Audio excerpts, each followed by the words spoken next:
안녕하세요 여러분, 수익률 상승에 도움을 드리고 싶은 헬퍼입니다. 금일 진행 간단한 마감 시황 설명드리고요.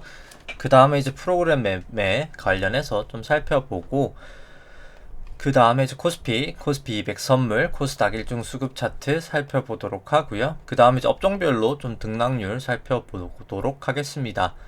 그 다음에는 어제 6월 미국 소비자 물가지수 좀 발표가 있었었는데, 그 부분 좀 이야기하도록 하고요. 그리고 리포트도 그냥 하나 보여드리도록 하겠습니다. 여러 가지 리포트가 나왔지만 하이투자증권 리포트 한번 좀 보도록 하고요. 그 다음에 세인트루이스 연준 총재나 샌프란시스코 연준 총재가 좀 발언한 게 있어서 그 부분 간단하게 소개해드리고, 코스피랑 S&P에 대해서 장기 파동과 단기 파동을 엘리어트 파동 이론과 일목균형표로 좀 보도록 하겠습니다. 그 다음에 코스피 안에 있는 변동성, 내재 변동성 V 코스피 보도록 하고요. 그 다음에 일본 지수, 니케이, 그리고 유럽, 유로스톡스, 홍콩 항생, 중국, 상해 종합, 대만, 각권, 글로벌 지수들 살펴본 다음에 달러 인덱스나 달러 원, WTI, 금 선물, 그리고 국고채 10년, 미국채 10년 좀 추이들 좀 살펴보도록 하겠습니다. 그 다음에 개별적으로 보유하고 있는 키스코 홀딩스나 효성화학이나 아니면 LG전자나 CJ제일제당이나 DLENC나 현대해상이나 GS 좀 살펴보도록 하고요. KT 같은 경우에는 오늘 살펴볼 종목이 있기 때문에 그때 좀 같이 살펴보도록 하겠습니다. 그 다음에 코스피 관련해서 누적 수급 차트 좀 살펴보도록 하고요. 오늘은 수요일이기 때문에 네이버, 하이닉스, KT, 페이스북 종목들, 절대가치 평가 있는 종목들은 절대가치 평가랑 상대가치 평가, 그리고 차트 좀 살펴보도록 하고요. 그 다음에는 코스피랑 S&P 관련해서 밸류에이션 차트인 일드갭이랑 페드 모형 좀 살펴보고, 그 다음에 S&P를 M2 통화량 지표로 나눈 거랑 코스피를 M2 통화량 지표로 나눠서 통화량 대비 증시가 좀 밸류에이션이 어떤지 좀 보도록 하겠습니다. 그 다음에 마지막으로 코스피, 코스닥, 신용장고 추이들 좀 살펴보도록 하고요. 오늘 방송 좀 마치도록 하겠습니다.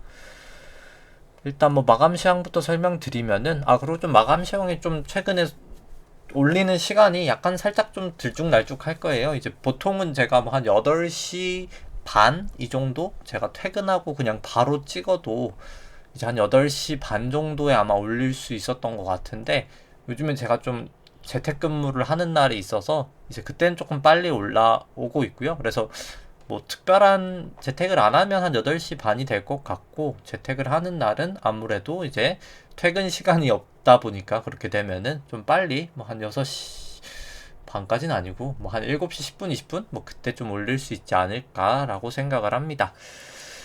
일단 코스피 같은 경우에는 오늘 한 0.2% 하락이 있었고요. 장초에 하락한 걸 좀 많이 그래도 좀 되돌리긴 했습니다. 코스닥은 한 0.16% 오히려 좀 상승을 하였고요. 이 검은 색깔 선이 코스피 200 차트고, 파란 색깔 영역이 프로그램 순 매도인데요. 보시면은 오늘 같은 경우에 완벽하게 좀 움직이진 그러니까 같이 좀 움직이지는 않았지만은 프로그램 매도가 꽤 좀 있었고요. 프로그램 매도 같은 경우에는 외국인이 한 1000억 정도 하고 기관이 한 500억 정도 매도가 있었습니다. 수급 보시면은 코스피 같은 경우에 개인이 한 6000억 정도 매수가 있었고요. 외국인이 한 2,700억, 기관이 한 3,200억 정도 매도가 있었습니다. 선물 같은 경우에는 개인이 한 2,000억 정도 매수가 있었고요. 기관은 한 800억 정도 매수, 그리고 외국인 한 2,500억 정도 매도가 있었습니다.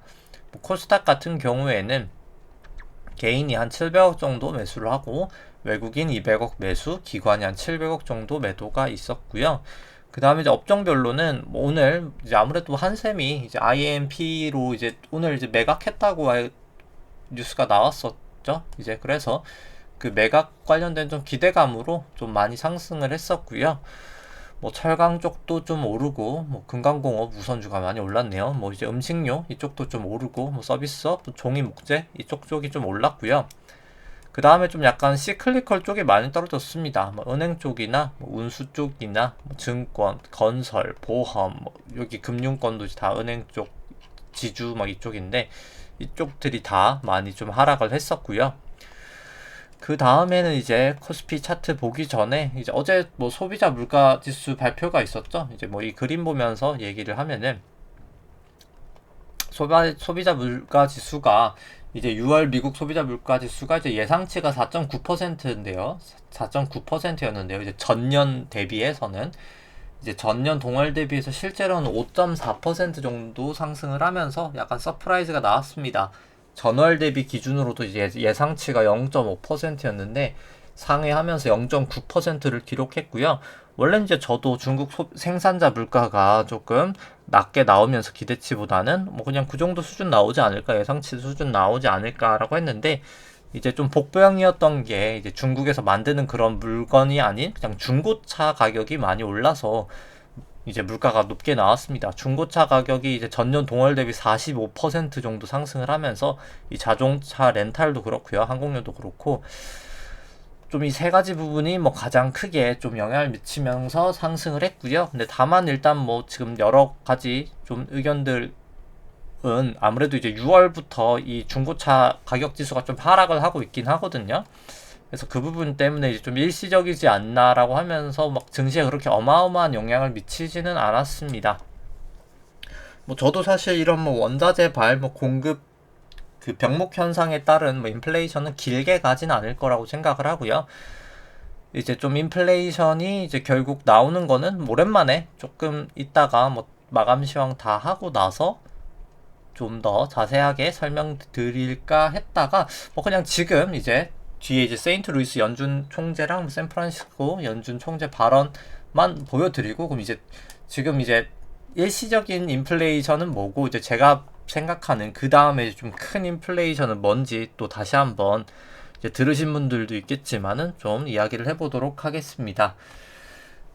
그리고 이제 블러드 세인트 루이스 연준 총재 같은 경우에는 이제 경기 부양책을 좀 축소하기 시작해야 될 때가 왔다라고 좀 주장을 했고요. 이제 경제가 연 6%, 한 7% 성장하고 뭐 팬데믹도 통제되고 있는 상황에서 뭐 이전에 이제 시행했던 그런 비상 조치를 좀 축소할 시기가 왔다고 주장하고 있고요. 매달 이제 400억 달러 규모의 이제 MBS 매입하고 있는데 이게 좀 주택 시장을 과열시킬 수 있다고 우려를 하고 있고요. 그 다음에 이제 뭐 데일리 이제 샌프란시스코 연은 총재 같은 경우에는 이제 뭐 연준이 이제 올해 말이나 뭐 내년 초에 좀 테이퍼링을 시행할 것이라고 전망을 하고 있고요. 현재 이제 인플레이션 급등세는 이제 팬데믹 이후 경제 재개의 과정에서 나타난 일시적인 현상이고 장기 인플레이션 기대치는 여전히 안정된 수준을 좀 유지하고 있다고 강조를 했습니다. 통화 정책이 이제 뭐 현재 뭐 매우 좋은 위치에 조금 있기 때문에 뭐 가을 경제는 매우 강한 모습을 보여주면서 이제 테이퍼링에 대해서 좀 논의하는 것은 적절하다라고 평가를 했고요. 다만 뭐 아직까지 금리 인상에 대해서 논의하는 것은 뭐 시기상조라고 좀 일축을 했습니다. 이제 일단 뭐 저 같은 경우에도 이제 인플레이션은 조금 일시적이다라고 일단 지금 1단계 인플레이션은 그렇게 생각을 하고요. 뭐 가장 큰 이유는 이 M2 증가율이 이제 M2라는 게 이제 통화량이라고 생각하시면 되거든요. 이제 M1이라는 게 있고 M2라는 게 있는데 일단 뭐 두 가지 설명은 뭐 그냥 시간 관계상 생략을 하도록 하고 이제 M2가 이제 그럼 통화량이다라고 생각을 했을 때 M2 증가율이 많이 올랐었죠. 이제 코로나 때 보시면은 많이 올라갈 때 뭐 거의 한 30%, 27%까지 올랐다가 지금 많이 떨어지고 있습니다. 근데 이제 이 M2 증가율이랑 원자재 가격하고 사실 거의 동행하거든요. 그렇기 때문에 이제 M2 증가율이 떨어지기 때문에 뭐 특히 이제 목재 가격 선물도 많이 빠지고 있죠. 뭐 구리도 그렇고요. 보시면은 여기 이제 구리도 꽤 많이 빠졌고요. 뭐 좀 최근 기준으로 보면은 뭐 구리도 뭐 나름 많이 빠졌고 이제 이런 모습 자체는 이제 원자재 가격이 이제 M2 증가율을 많이 따라가는데 M2 증가율이 좀 하락을 해서 그렇습니다. 그러면 이제 원자재발 결국 인플레이션은 이제 1달러기 어느 정도 지금 되어 간다. 약간 일시적이다라고 볼 수 있는데 그러면 그 뒤에 그 인플레이션이 나오는 건 뭔지 한번 생각을 해보면은 2008년도부터 지금 양적 완화를 계속하고 있죠. 특히나 이제 코로나 이후로 양적 완화 수준이 훨씬 더 급격하게 진행이 되고 있습니다. 양적 완화를 하면은 이제 양적 완화가 뭔지부터 일단 좀 알아야 될 텐데 그냥 생각을 해보면은 뭐 제가 그냥 좀 돈이 많은 부자라고 생각을 해보죠. 실제로 뭐 달러로 한 100억 달러 정도 이제 미국 국채를 가지고 있는 투자자라고 생각을 해보겠습니다. 근데 양적 완화란 뭐 제가 여기 있고 이제 여기 페드 연방준비은행이 이제 페드가 여기 있으면은 제가 이제 100억 달러 공을 하나 더 붙여야 되겠죠? 100억 달러만큼 이제 채권을 들고 있는 겁니다. 근데 이제 페드가 그냥 시중의 유동성이 조금 부족한 것 같으니까 내가 그냥 채권들 뭐 특정 금액만큼만 사줄게 라고 하는 겁니다. 이제 적정 가격에. 그럼 저는 얘한테 이제 채권을 팔겠죠. 페드한테. 그럼 페드가 저한테 이제 현금으로 100억 달러를 줄 겁니다. 저는 채권을 줄 거고요. 그럼 제 통장에 이제 100억 달러가 생기겠죠. 근데 이제 제가 이 돈을 진짜 현찰로 받진 않을 거잖아요. 이제 달러, 그 프린트된 달러로 받진 않을 겁니다. 이제 은행으로 받을 거죠. 근데 은행에 이제 100억 달러가 증가하면 그 은행에 이제 예금이 증가하는 거죠. 은행의 예금이 이제 100억 달러 증가하는데, 그럼 은행이 여기서 한 7에서 8% 정도를 지급준비금이라는 명목 하에 이제 예치를 또 해야 됩니다. 그게 이제 필요 지준이라고 하고요. 필수 지준. 필수적으로 이제 해야 되는 지준금입니다.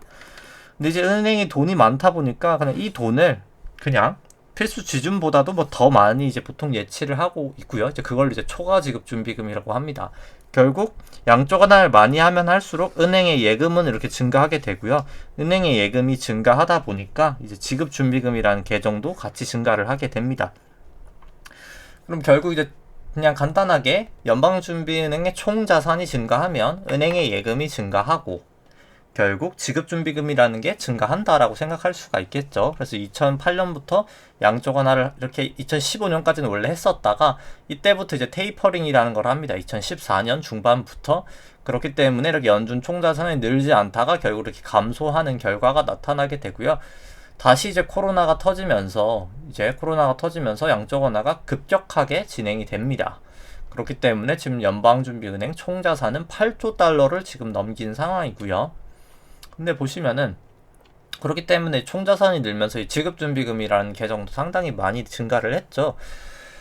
근데 증시를 보거나 이제 지급준비금 이제 테이퍼링 2014년 이제 한 6월인가 그때부터 이제 했었거든요. 시행을. 이때부터 그럼 지급준비금이라는 게 떨어집니다. 이제 테이퍼링이라는 게 연준의 이제 총 자산을 줄이는 거잖아요.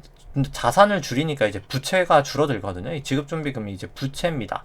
당연히 이제 지급준비금이 부채도 주는데 이렇게 준다는 의미 자체가 이제 예금에 있던 돈들이 다 시중에 이제 어떻게 보면은 이제 예금에 있던 돈들이 이제 금융시장에서만 머물러 있던 돈들이 이제 실물 경제로 다 흘러나간다는 의미거든요.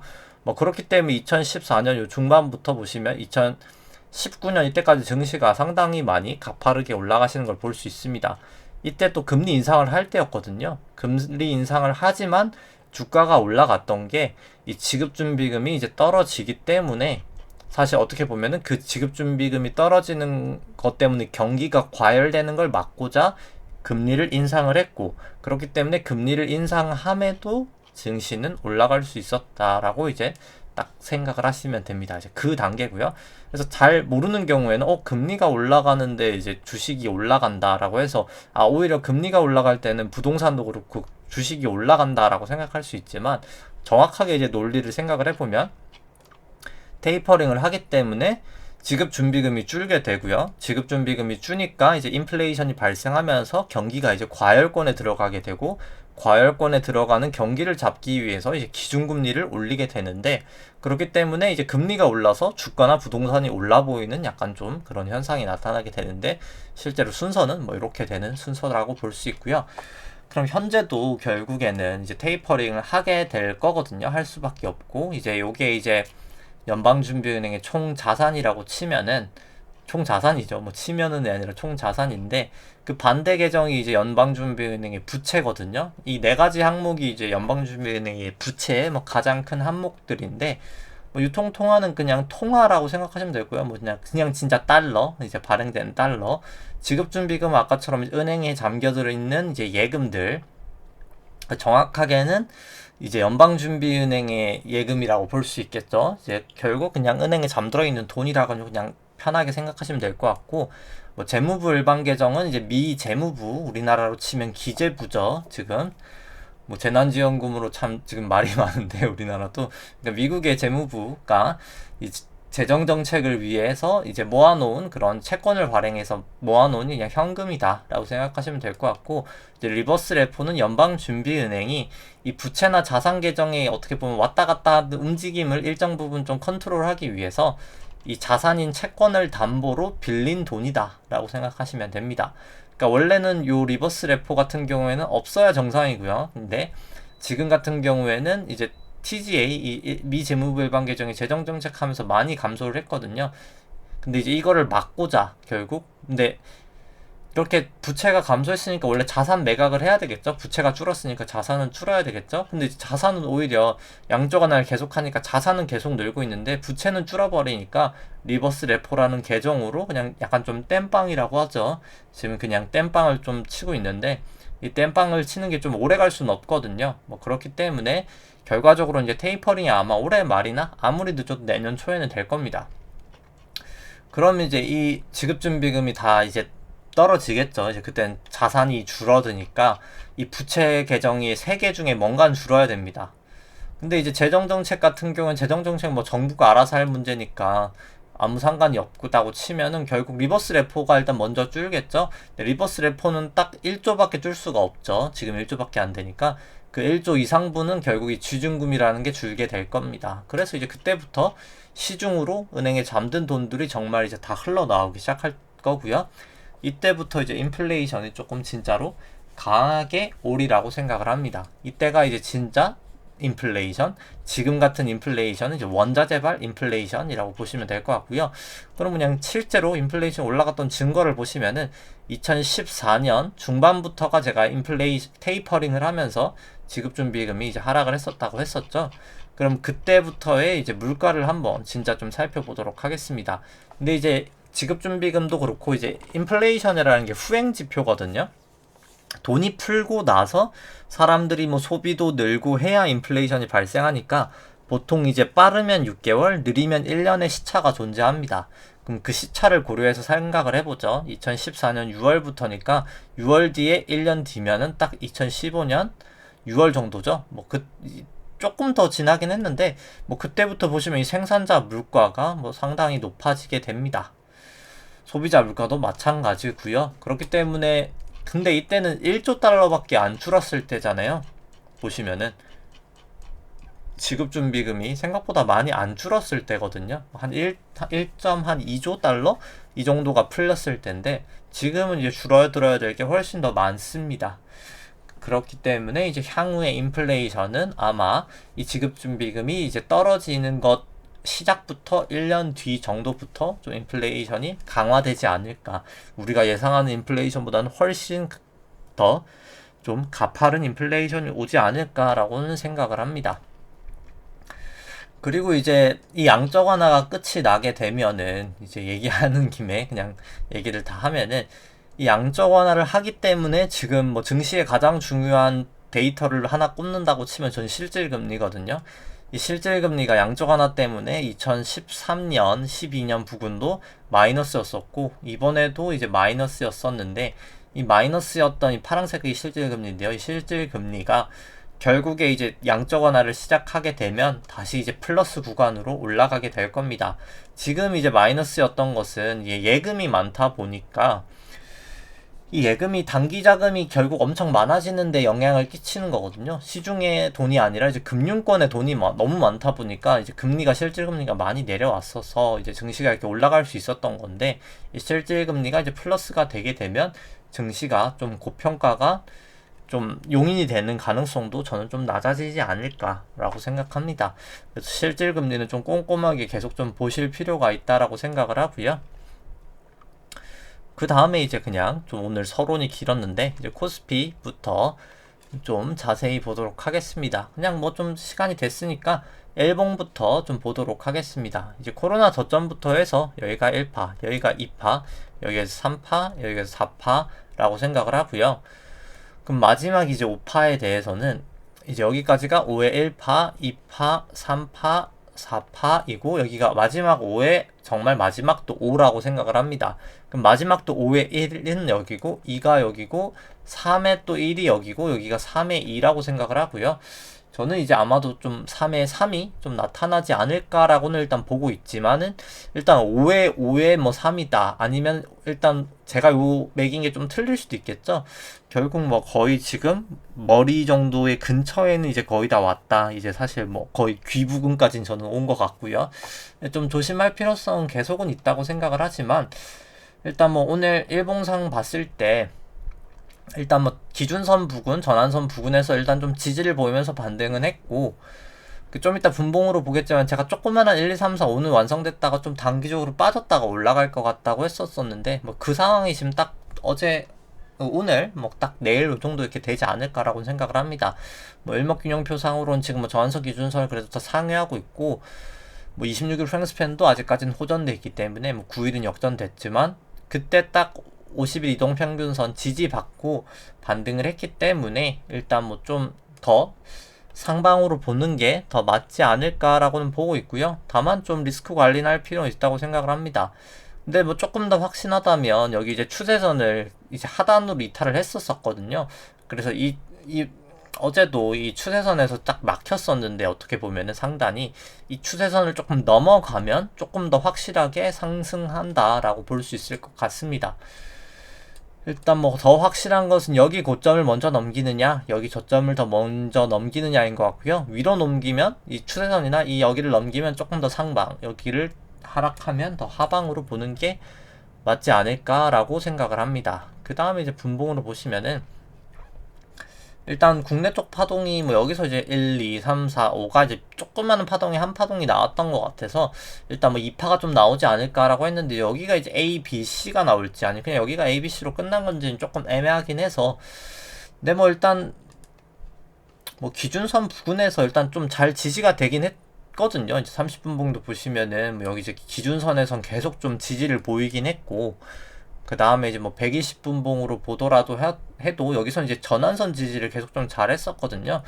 그래서 뭐 120분 봉 상으로는 여기 뭐 전환선을 깨지기 전까지는 뭐 그래도 좀 상방의 가능성이 아직은 저는 조금 더 높지 않을까라고는 보고 있습니다. 뭐 주봉 상으로도 일단 65 변화일에서 일단 좀 변화가 나타나지 않을까라고 기대를 했었는데 일단 안 나온 걸 봤을 때는 76 변화일까지 올라갈 것 같고요. 이제 여기 고점에서도 여기가 딱 33 변화일이기 때문에 또 이게 여기가 이제 8월 마지막 주 정도 되거든요. 근데 이때 또 딱 잭슨홀이 있습니다. 이때 아마 테이퍼링 발표를 할 확률이 높기 때문에 이때가 아마 고점이나 저점일 확률이 높은데 뭐 지금 분위기상은 여기가 이제 고점으로 갈 확률이 높지 않을까라고 생각을 합니다.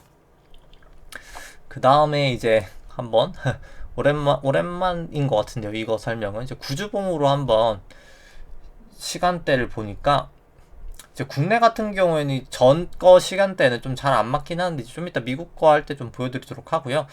이제 65 변화일인데 뭐 65 변화일은 67이어서 좀 딱 맞지는 않았는데 이제 여기 저점부터 여기까지가 딱 9주 변화일이 딱 왔거든요. 근데 이제 정확하게는 9주의 9주 변화일이니까 99 곱하기 한 81주잖아요. 아마 저는 이 81주 여기가 좀 저점일 확률이 높지 않을까라고 생각합니다. 그래서 이제 여기 이 변화일부터 아마 좀 변화할 것 같고요. 뭐 그렇기 때문에 이 76주 아까 그냥 주봉으로도 이 76주 변화일이 변화일로 진짜 작용할 확률이 상당히 좀 높지 않을까라고 생각을 합니다. 여기 76주 변화일이 일단 뭐 그렇게 보고 있고요. 그 다음에 이제 미국 쪽 보시면은 미국 쪽도 그냥 일봉으로만 보면은 이제 미국 쪽은 이제 여기까지가 이제 1파 코로나 저점 이후로 여기 1파 여기가 2파 여기가 이제 3파 여기가 4파 나오고 나서 여기가 이제 5파에 1파 2파 3파 4파 그 다음에 여기가 5에 1 이제 마지막 5에 5에 1 여기가 2 여기가 5에 5에 3을 지나가고 있다라고 생각을 하고요. 일단 뭐 아직까지 전환선 기준으로 다 상회하고 뭐 9일 26일 후행스팬 뭐 다 호전돼 있기 때문에 뭐 여전히 일단 뭐 추세상은 문제는 없다고 생각을 하고요.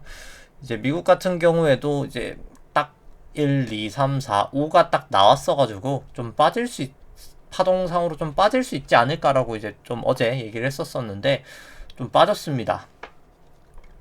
근데 이제 보통 이제 4파 저점까지 보통 나는 가는 경향이거든요. 뭐 거의 근처까지는 왔기 때문에 뭐 좀 반등할 수 있지 않을까. 이제 뭐 빠져도 한 여기까지 빠진 다음에 구름대 안에서 뭐 좀 반등을 하지 않을까라고는 생각을 하고 있습니다. 만약에 상방을 본다고 치면 이제 여기가 3파기 때문에 뭐 저는 좀 생각보다 강하게 올라가지 않을까라고는 생각을 하고 있고요. 이제 미국 쪽 같은 경우에는 이제 구주봉으로 똑같이 생각을 해보면은 미국이 사실 좀 긴 시계열도 그렇고 파동이 더 잘 맞긴 합니다. 더 효율적인 시장이어서 딱 65주씩 이 변화일이 딱 정확하게 구주봉으로 딱 맞고요. 이제 여기서 여기까지도 이제 딱 9주 맞기 때문에 충분히 이제 좀 약간 조심을 할 때가 오지 않았나 라고 생각을 합니다. 근데 물론 이제 아직까지 좀 남기는 했고요. 이 다음 봉이 어차피 9월이기 때문에 딱 8월 말이죠. 제가 봤을 때 진짜 여기가 딱 변곡점 부근이지 않을까. 잭슨홀 부근이 시간론으로 생각을 해도 좀 그렇게 나올 확률이 좀 높지 않을까라고 생각을 합니다. 그 다음에는 이제 코스피 안에 있는 내재 변동성 V 코스피 같은 경우에는 뭐 오늘 뭐 주가가 뭐 소폭 빠졌지만 뭐 그렇게 크게 올라가진 않았고요. 그냥 뭐 계속 그냥 이 정도에서 좀 왔다 갔다 하지 않으니까 크게 하락을 하지 않는 이상 주가가 생각을 합니다. 뭐 주가가 오른다고 해서 막 그렇게 엄청나게 드라마틱하게 빠질 것 같지도 않고요. 뭐 지금 뭐 거의 바닥권 부근이지 않나 라고는 생각을 합니다. 일단 뭐 아직까지는 변동성 큰 움직임은 없고요. 그 다음에 이제 뭐 일본 니케이 같은 경우에는 이제 어제 구름대 상단을 좀 넘어가려고 시도를 했다가 결국 넘어가지 못하면서 하락을 했고요. 네, 뭐 다만 일단 아직까지는 전환선 기준선 위에 있긴 합니다. 네, 그럼에도 불구하고 후행 스팬 다 역전되어 있고 이 50일 이동평균선에서도 조금 약간 저항을 보였고요. 뭐 결국 이제 50일 이동평균선이랑 이 구름대를 좀 넘어가야 조금 더 확실하게 상승 추세다라고 볼 수 있을 것 같고, 유럽 같은 경우에 일단 뭐 기준선, 전환선 다 넘어 있고, 근데 다만 9일도 이제 호전은 됐고요. 이제 26일이 확실히 호전되진 않아서 일단 26일 후행 스팬이 호전되는 걸 조금 더 봐야 되지 않을까라고는 생각을 합니다. 그 다음에 이제 항생 같은 경우에도 뭐 일단 뭐 조금 지금 뭐 추세가 애매하긴 하고요. 뭐 전환선 기준선을 다 하회하고 있고 200일 이동평균선에도 여기서 좀 약간 지지를 보이긴 했는데 200일 이동평균선을 먼저 밑으로 깰지 기준선이랑 구름대를 위로 먼저 깰지에 따라서 조금 추세적으로 대응을 해야 되지 않을까 생각을 하고요. 상해 종합 같은 경우에는 이제 어제 구름대랑 이제 기준선을 좀 넘겼다가 오늘 재차 하락을 하면서 50일 이동평균선 나머지 선들을 다 깨버렸습니다. 뭐 그렇기 때문에 일단 조금 더 이제 보수적으로 봐야 될 것 같고요. 각권 같은 경우에는 뭐 일단 다 아직까지는 크게 문제는 없어가지고 뭐 일단 아직까지는 그냥 상승 추세로 보는 게 더 맞지 않을까 생각을 하고, 달러 인덱스 같은 경우 이제 볼린저 밴드 상당히 모여 있기도 하고요. 그 다음에 이제 뭐 곧 뭐 위든 아래든 볼린저 밴드 모이면 좀 튀기 때문에 뭐 튀지 않을까라고 생각을 합니다. 아 그리고 이제 아까 얘기를 안 했었는데 이제 오늘 밤하고 내일이 이제 파월 의장 좀 반기 의회 연설이 있거든요. 뭐 그 부분도 아무래도 좀 증시에 이제 좀 영향을 미치지 않을까라고 생각을 합니다. 일단 뭐 아직까지는 제가 요즘엔 좀 증시를 낙관적으로 보고 있어서 일단 뭐 밸류에이션 부담도 있고 뭐 여러 가지 있지만은 그냥 뭐 움직임상 좀 단기 반등은 있지 않을까라고 보고 있어서 그렇지만 뭐 일단 좀 그냥 좀 테이퍼링에 대한 내용을 너무 그렇게 심각하게 안 하지 않을까 뭐 모르겠네요. 제 바람인지는 모르겠지만은 그렇지 않을까라고 생각을 합니다.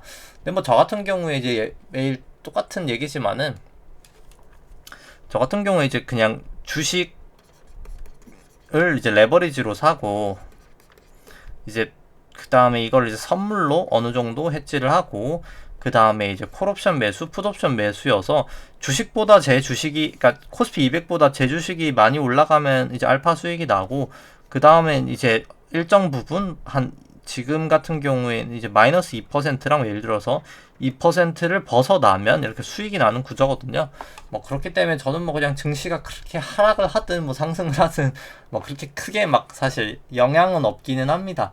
근데 일단 뭐 올라가는 게 더 좋은 포지션이긴 하고요. 지금 같은 게 뭐 폭락을 해도 상관은 없는데 일단 뭐 위든 밑이든 좀 열려 있지만 제가 봤을 때 아직까지는 조금 더 갈 확률이 있어 보인다고는 생각을 합니다. 일단 뭐 그 다음에 뭐 달러원 같은 경우에는 뭐 아직까지는 추세가 뭐 다 아직까지는 호전되어 있는 상황이고요. 뭐 WTI도 마찬가지입니다. 여전히 아직까지 추세 다 호전되어 있고, 금 같은 경우는 뭐 실질금리가 지금 뭐 계속 마이너스 0.94% 정도 되거든요. 다시 조금 낮은 상황에서 유지되고 있어서 뭐 좀 반등은 했지만은, 뭐 개인적으로 전 테이퍼링 언급 나오면 일단 금은 단기적으로 좀 이렇게 하락을 했다가, 그 다음에 이제 테이퍼링 때문에 이제 실질금리가 플러스 부분 돌아서고 나서, 제가 아까 말했던 그 지급준비금이 이제 떨어지고 나서 인플레이션이 발생하면 결국 한 1년 뒤 정도부터는 뭐 금이 정말 최고의 자산이 되지 않을까라고 생각을 해서 이제 금은 조금 확대를 할 계획이고요. 상황에 따라서. 그 다음에 이제 국고채 10년물 같은 경우에는 오늘 한 3bp 정도, 1bp가 0.01%인데 하락을 했습니다. 뭐 아직까지는 다 역전돼 있어서 하방으로 조금 더 열려있거나 횡보로 보는 게 더 맞을 것 같고요. 미국채 10년물 같은 경우에 이제 어제 물가가 좀 급등으로 나오면서 반등을 했다가 오늘 일단 이 기준선에서 좀 막혔었습니다. 그래서 이 기준선을 조금 넘냐 마냐가 중요할 것 같고요. 그 다음에는 코스피가 아니죠. 이제 키스코홀딩스 같은 경우에는 일단 뭐 오늘 하락을 좀 하다가 일단 뭐 0.7% 하락으로 마치긴 했지만, 일단 뭐 50일 이동 평균선, 이 검은 색깔 선이 50일 이동 평균선인데 뭐 여기서 일단 뭐 지지를 하고 좀 끝은 나긴 했습니다. 아직 뭐 26일 후행스팬도 있어서 이제 호전돼 있어서 뭐 추세가 아직 완벽하게 나쁘다라긴 뭐하지만은, 일단 뭐 50일 이동 평균선을 종가 기준으로 좀 깨면 그땐 조금 나쁘다라고 볼 수밖에 없는 것 같고요. 일단 뭐 주봉상으로도 뭐 MACD나 RSI는 이미 과열 신호를 나타내고 있긴 해가지고 뭐 차트상으로는 아주 좋다라고 말하기에는 조금 애매하긴 합니다. 근데 뭐 일단 추세적으로는 문제가 없고, 뭐 결국 이제 8월 16일이죠. 뭐 그때 이전에 아마 이제 실적이 나올 텐데, 16일을 포함해서 이제 2분기 실적이 뭐 그때는 좀 잘 나오지 않을까, 다 잘 나올 수밖에 없어서 생각을 합니다. 뭐 그때 좀 반등하지 않을까 싶고요. 뭐 사실 가장 큰 것은 뭐 이제 자사주 매입했던 거 소각하고, 결국 이제 무상증사 같은 이제 주주 환원 정책이 조금 나와서 주가 부스팅, 이제 상속세를 이제 물납하기 위한 정책이 나오는 게 뭐 가장 중요하지 않나라고 생각을 합니다. 뭐 내재 가치는 뭐 현재 주가 한 2만 원 정도 되는데 한 6만 5천 원까지는 갈 수 있는 주식이다라고 생각을 하고요. 뭐 따라서 뭐 요즘에 근데 사실 좀 철근값이 한 100만 원까지 좀 떨어지긴 했거든요. 이제 130까지도 갔었다가 뭐 그 부분은 있지만, 뭐 그 130이 너무 마진이 컸었던 거지, 뭐 지금도 사실 마진이 안 좋은 게 아니기 때문에 뭐 사실 회사의 뭐 그런 펀더멘탈적인 측면은 뭐 변화가 없이 일단 아직 긍정적인 상황이다라고 생각을 하고요. 효성화학은 제가 이게 딱 기준선 넘어갈 때 이날 샀던 거로 기억하는데, 6월 30일 날 뭐 한 이때 정도 매도를 하고 지금 이때 딱 매수를 했던 것 같은데, 일단 뭐 딱 어제도 이제 그랬지만 이제 기준선 방향 자체가 딱 올라가면서 지금 딱 추세가 좋은 추세로 가고 있기 때문에 뭐 좀 긍정적으로 보고 있고요. 효성화학은 좀 긍정적으로 보고 있고, 뭐 여러 가지 측면에서 다 뭐 내재 가치를 보더라도 뭐 현재 주가 한 41만 원 정도 되는데요. 이제 뭐 실적 전망치는 뭐 이렇게 설정을 했을 때 뭐 그래도 한 94만 원까지 갈 수 있는 종목이라고 생각하기 때문에, 내재 가치로는 한 128% 정도 내재 가치는 보유하고 있는 종목이다라고 생각을 합니다. 그 다음에 이제 뭐 LG전자 같은 경우에는 이제 오늘 뭐 우선주는 올랐는데 이제 본주는 좀 내렸고요. 일단 뭐 아직까지는 기준선 위에 있어서 뭐 크게는 뭐 문제는 없다고 생각을 합니다. 근데 다만 뭐 일단 전환선 위까지 좀 올라가야 추세가 조금 더 상승 추세다라고 볼 수 있을 것 같고요. LG전자 같은 경우에도 이제 주가 16만 원이고 나머지 이제 지표들은 다 이렇게 추정을 했을 때 그래도 한 32만 원까지 올라갈 수 있는 내재 가치는 보유한 종목이다 라고 생각을 하고요. 그 다음에는 이제 CJ 제일제당 같은 경우에는 오늘 또 제가 이제 구름대를 종가 기준으로 하회하면 딱 매도를 할 생각이었는데, 그래도 다행히 일단 전환선을 넘고 기준선을 넘진 못했지만 좀 나름 뭐 이 정도면 장대 양봉이죠. 장대 양봉 나오면서 조금 약간 전환선이라도 넘어줘서 그래 조금 지켜봐도 되겠구나 라고는 보여집니다. 이제 기준선 넘고 구름대 넘고 26일 후행스팬까지 딱 넘어가면 이제 새로운 상승 추세일 가능성이 좀 있기 때문에 아직은 조금 지켜봐야 될 것 같고요. 제일제당 같은 경우에는 현재 주가 45만원에 뭐 할인율이나 성장률, 캐펙스, 뭐 영업이익 이렇게 다 전망치를 이 정도로 설정을 했을 때 한 96만원까지 올라갈 수 있는 한 110% 정도 상승 여력이 있다라고 생각을 합니다. 그 다음에 이제 뭐 DLNC 같은 경우에는 일단 뭐 전환선에서 좀 지지를 보이다 전환선 이탈을 했고요. 아무래도 뭐 좀 단기적인 급격한 상승이 있었다 보기 때문에 이제 좀 떨어지는 것 같긴 합니다. 왜냐면 RSI도 좀 과열이긴 했었고요. MAC도 지금 그렇고. 근데 아마도 뭐 워낙 내재 가치는 좋은 종목이어서 제가 봤을 때 이제 뭐 아무리 많이 빠져도 뭐 제가 뭐 이렇게 장담은 할 수 없겠지만 뭐 기준선 정도 닫고 뭐 반등할 확률이 좀 있지 않을까라고는 그냥 뭐 바람일 수도 있겠네요. 이제 그렇게 생각은 하고 기준선을 뭐 깨지지 않는 이상은 뭐 크게 뭐 문제는 없다라고 생각을 합니다. 워낙 뭐 펀더멘털이 좋은 회사여서 뭐 그렇게 생각을 하고요.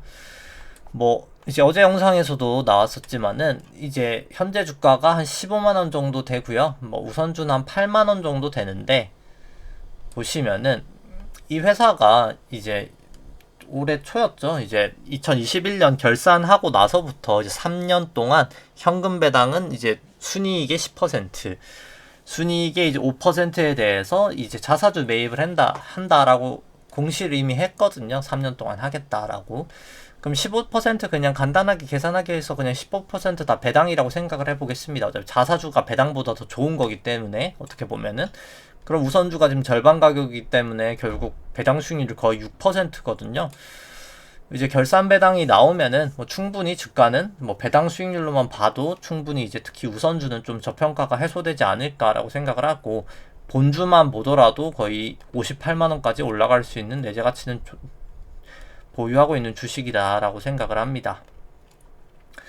뭐 따라서 이제 분할하고 나서 보통 좀 가치가 왜곡되는 게 많은데 이제 분할 합병하면 왜냐면 이제 과거 트랙 레코드가 없잖아요. 이제 과거 실적이 없으니까 좀 이제 왜곡되는 경우가 많은데 그리고 이제 커버하는 이제 증권사도 많이는 없고요. 이제 그리고 애널리스트들이나 뭐 연구원들도 분할하는 회사는 당연히 잘 모르겠죠. 이제 그렇다 보니까 좀 약간 투자의 기회가 생기는데 DLNC 우선주가 딱 지금 그런 상황이지 않나라고 생각을 합니다. 뭐 상당히 이 회사도 좀 긍정적으로 보고 있고요. 네. 물론 뭐 사고 있는 회사들은 다 긍정적이기 때문에 사는데 뭐 그 중에서도 좀 긍정적으로 보고 있는 친구고요.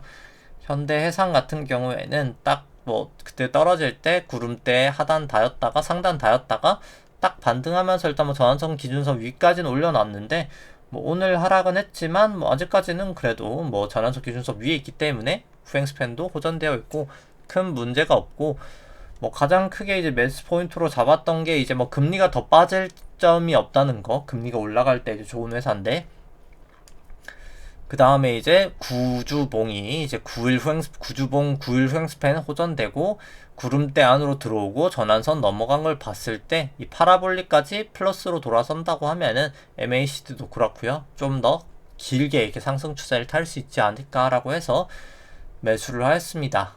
이제 MSCI 편출되면서 좀 수급적인 게 안 좋아서 다른 종목에 비해서 한 20% 정도 못 올랐거든요. 뭐 결국엔 이제 그 갭 차이도 메꾸면은 일단 20% 정도 먹는 거는 그냥 깔고 가지 않을까라고도 생각은 하고요. 현대해상 같은 경우에는 이제 상대가치 평가로 보도라 하더라도 이제 파랑 색깔이 주가고 이 연두 색깔이 이제 주식 안에 있는 기대 수익률인데요. 이제 높을 때 저평가, 낮을 때 이제 고평가인데 뭐 지금도 충분히 저평가가 돼 있다라고 생각을 합니다.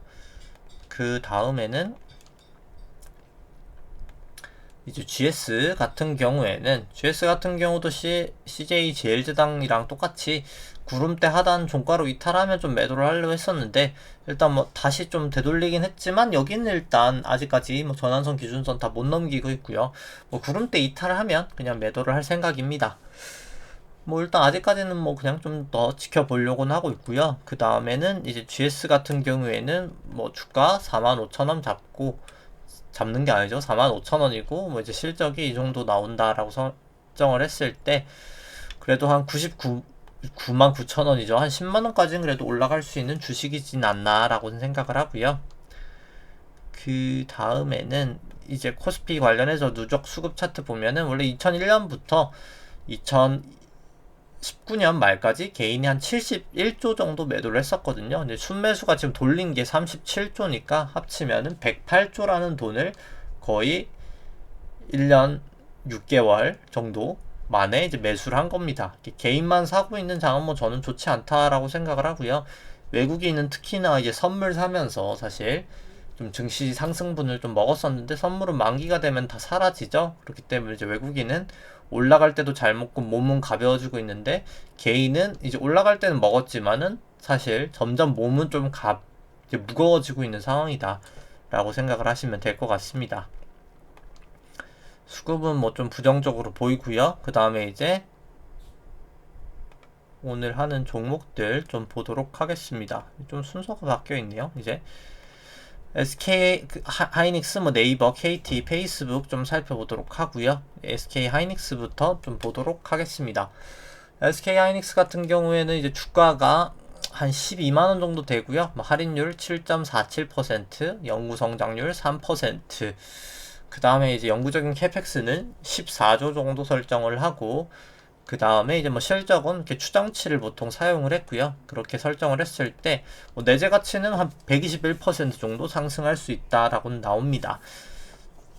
뭐 일단 뭐 내재 가치는 충분히 있는 종목이다라고는 생각을 하고요. 근데 다만 일단 뭐 상대 가치 평가로 봤을 때 이 기대 수익률을 좀 봤을 때 이제 좀 밸류에이션 부담은 있어 보이고요. 절대 가치 평가랑 뭐 상대 가치 평가랑 이제 차이가 나는 게 이제 절대 가치 평가로는 좀 올라갈 룸은 있지만 이제 상대 가치 평가는 뭐라고 해야 될까요? 이제 뭐 느낌이 이런 거죠. 예를 들어서 SK하이닉스가 지금 그냥 주가가 12만원이 아니라 그냥 똑같은 상황에서 12,000원이라고 생각을 해보겠습니다. 그럼 뭐 내재 가치가 막 엄청 높게 나오겠죠. 한 막 1200% 올라간다라고 나오겠죠. 근데 이제 상대 가치 평가는 이 SK하이닉스가 맨날 그냥 12,000원만큼 저평가가 되어 있었다고 생각을 해보겠습니다. 2008년부터 꾸준하게 정말 끝없는 저평가가 되어 있었으면은 상대적으로는 사실 싼 건 아니잖아요. 이게 계속 저평가였으니까 이제 이 상대가치 평가는 과거 주가 대비해서 지금 싸냐 비싸냐의 관점이거든요. 그렇기 때문에 이제 상대적인 평가로는 뭐 지금 그렇게 싼 편은 아니다. 좀 비싼 편에 속한다라고는 보여집니다. 근데 다만 여기 상대가치 평가에도 이게 퍼센트가 있거든요. 근데 이 퍼센트는 지금 상당히 높은 편이거든요. 사실 12%면은 뭐 다른 종목들 뭐 예를 들어서 뭐로 볼까요? 뭐 네이버 이런 거 보면 네이버는 5%밖에 안 되잖아요. 그렇기 때문에 뭐 네이버나 이런 거에 비해 상대가치 평가에서도 이 퍼센트로 봤을 땐 상당히 저평가지만 그냥 과거 뭐 2017년 이런 부분을 봤을 때는 뭐 그렇게 싼 편은 아닌 것 같다라고 뭐 요 정도로 그냥 생각을 해주시면 될 것 같습니다.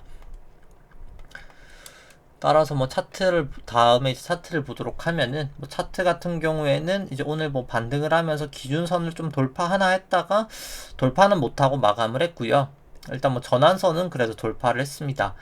이제 26일 후행스팬은 곧 호전될 수 있을 것 같은데 호전되면서 기준선 조금 돌파하는지를 봐야 될 것 같고요. 근데 다만 일단 뭐 구름대도 두텁고 해서 일단 뭐 조금 아주 긍정적인 건 아닌 것 같지만 일단 그래도 조금 긍정적으로 보이는 점은 200일 이동평균선을 지지하고 전환선이라도 넘고 26일 후행스팬도 내일 되면 호전될 가능성이 높은 게 좀 그래도 긍정적인 모습으로 가고 있다라고는 보여집니다. 근데 다만 뭐 조금 더 좋은 주식이 많은 것 같긴 해서 저는 일단 뭐 조금 아직까지는 뭐 좀 더 지켜봐야 되지 않나라는 관점이긴 하고요.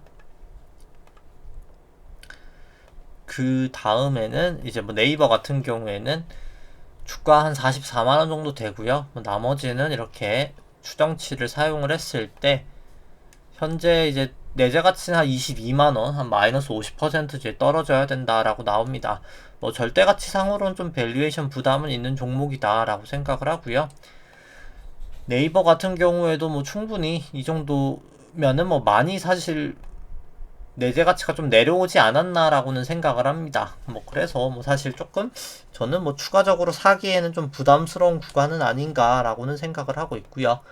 그 다음에 이제 차트 보시면은 다만 일단 뭐 차트상으로는 뭐 전환선 기준선 다 넘어 있고 뭐 9일 26일 후행스팬 뭐 다 호전돼 있고 뭐 보조지표도 과열이긴 하나 매도 시그널은 아니기 때문에 뭐 굳이 뭐 들고 계신다고 하면은 이 볼린저 밴드 이탈하기 전까지는 그냥 타고 갈 수도 있기 때문에 뭐 그냥 좀 쭉 들고 가셔도 나쁘진 않지 않을까라고 생각을 합니다. 그냥 여기서 이제 볼린저 밴드를 이탈을 하면 뭐 그때 좀 매도를 하면 될 것 같고요. 지금 당장은 뭐 사실 추세적으로는 뭐 좋은 추세기 때문에 뭐 굳이 먼저 선매도를 할 필요는 없다라고 생각을 하고요. 볼린저 밴드 이탈을 하면 1차 매도, 아니면 이 정도면 뭐 사실 전환선을 뭐 이탈하면 또 2차 매도, 뭐 기준선 이탈하면 뭐 3차 매도, 뭐 이런 식으로 뭐 좀 이익 실현을 하면 되지 않을까라고 생각을 합니다. 왜냐면 이제 기준선도 이제 점점 저점이 올라오면서 아마도 올라갈 예정이기 때문에 뭐 그렇게 매도를 해도 뭐 그렇게 크게 문제는 없을 것 같고요. 그 다음에는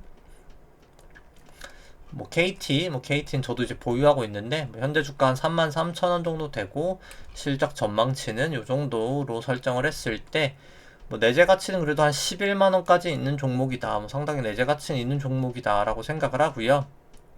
그 다음에 이제 뭐 KT 같은 경우에는 이제 좀 약간 원래 과거에 기대 수익률이랑 주가랑 좀 같이 떨어지는 모습을 보였었는데 그게 이제 수익률 ROE가 계속 낮아졌기 때문입니다. 이제 ROE는 단기 순이익을 이제 자기 자본으로 나눈 이제 수익성 지표고요. 수익성이 계속 나빠져서 좀 주가가 올라가지 못하고 하락을 했었는데 이제 다시 수익성이 올라가는 사이클이 전 좀 시작다라고 생각을 해서 주가도 좀 추세적으로 좀 반등할 수 있지 않을까라고 생각을 합니다. 그 다음에는 이제 페이스북이죠. KT 차트 보고 그 다음에 이제 페이스북 차트 보도록 하겠습니다.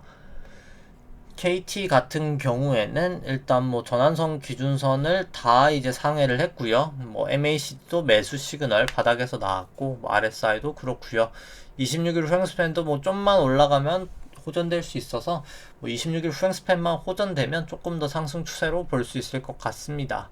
그 다음에 이제 뭐 페이스북 같은 경우에는 뭐 여전히 여기도 추세상으로는 아직까지 문제가 없이 뭐 전환선 기준선 9일 26일 후행스팬 다 호전돼 있고 잘 가고 있고요. MACD가 조금 약간 과열을 보이고 있기는 하나 일단 뭐 추세적으로는 아직까지 큰 문제가 없다고 생각을 합니다. 그 다음에는 이제 코스피 안에 있는 이제 기대 수익률로 이제 국고채 10년 금리로 이제 차감한 수치인데요. 이 빨간 색깔 선이, 이 파란 색깔은 코스피고요. 이게 높을 때 이제 주식이 저평가, 낮을 때 이제 주식이 고평가를 이제 나타내는 그런 이제 밸류에이션 차트입니다. 뭐 보시면 뭐 거의 이제 거울처럼 사실 움직이고 있죠. 이제 거울처럼 움직이고 있는데 뭐 지금은 2019년 대비해서는 뭐 상당히 밸류에이션 부담이 조금씩은 해소되고 있지만 있는 구간이다라고 생각을 하고요. 좀 긴 시계열로 보더라도 뭐 최저점까지는 아니지만은 뭐 밸류에이션 부담은 좀 있는 구간이다라고 생각을 합니다. 그 다음에 이제 S&P랑 코스피랑 같이 있는 거 한번 보시면은 뭐 코스피보다는 S&P가 조금 더 밸류에이션 부담은 있어 보이고 그 다음에 이 수치 같은 경우에는 잠시만요. 네, 이 수치 같은 경우에는 아까 이제 국고채 10년 금리로 차감을 했지만 좀 나눈 수치고요. 이게 조금 더 이제 금리에 민감한 이제 페드 모형이라고 합니다. 이 수치 같은 경우도 뭐 최저점까지는 아니지만 뭐 상당히 조금 많이 이제 낮아져 있는 상황이기 때문에 뭐 밸류에이션 부담은 뭐 계속 좀 약간 신경을 써야 되는 상황이지 않나라고 생각을 하고요. 그 다음에는 이제 미국 쪽 이제 S&P를 이제 통화량 지표인 이제 M2로 나눈 값을 좀 살펴보도록 하겠습니다. 높을수록 통화량 대비해서 고평가, 낮을수록 통화량 대비 저평가인 지표고요. S&P 같은 경우에는 뭐 닷컴 버블 이후로 지금 통화량 대비 주가는 이제 최고 수준이라고 생각을 합니다. 따라서 이제 통화량 대비로도 주가는 좀 고평가돼 있다라고 생각을 하고요. 코스피를 보더라도 뭐 사상 최고치까지는 아니지만은 뭐 사실 2010년 이후로 사상 최고치이기 때문에 충분히 조금 밸류에이션에 대해서 좀 조심할 필요는 계속해서 있는 구간이다 라고 생각을 합니다. 그 다음에 이제 신용잔고 좀 살펴보도록 하겠습니다. 신용잔고 같은 경우에는 합산 신용잔고 같은 경우 이제 코스피, 코스닥 합산 같은 경우에 24조 5천억 정도 되면서 뭐 거의 사상 최고치 수준을 계속 유지를 하고 있고요. 뭐 절대 수치를 보더라도 뭐 어마어마한 양입니다. 코스피 같은 경우에도 과거 대비 상당히 많이 상승을 했고요. 이제 신용잔고를 이제 코스피 시총으로 나눈 수치도 뭐 상당히 높은 수준이기 때문에 좀 조심할 필요성이 있어 보이고요.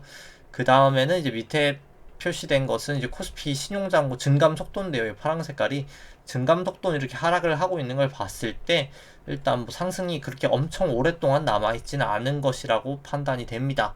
뭐 저는 이제 8월 하반 이제 8월 좀 약간 말쯤이 좀 증시가 이제 고점일 확률이 높지 않을까. 네, 지금도 좀 조심하시는 건 추천을 드리고요.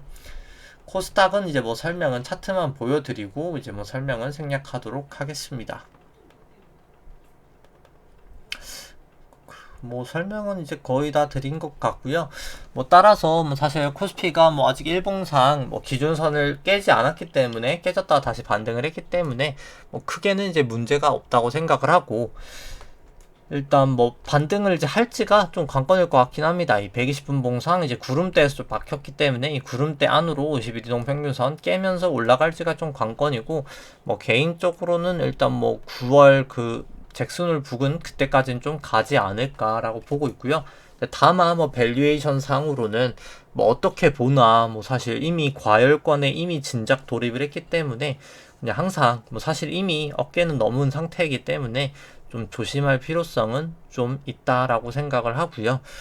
그리고 이제 2차 이제 원자재발 인플레이션은 끝이 나고 이제 지급준비금에 따른 인플레이션도 올 것이기 때문에 뭐 그냥 계속해서 뭐 그냥 뭐 KRX 금 현물 사는 거든 뭐 아니면 리츠든 뭐 부동산이든 좀 금 해지되는 상품들에 대해서 뭐 거래 방법이나 뭐 이런 것도 좀 조사를 미리미리 해 놓으시면 뭐 좋은 결과가 나중에 이제 조금 긴 시계열로 한 1년 이후게 되겠죠. 뭐 그때부터 좀 발생하지 않을까라고 생각을 합니다. 네, 그러면 이제 좋은 저녁 되시고요. 네, 오늘 방송은 여기까지 하도록 하겠습니다. 좋아요와 구독 눌러주시면 감사하겠습니다. 이상입니다.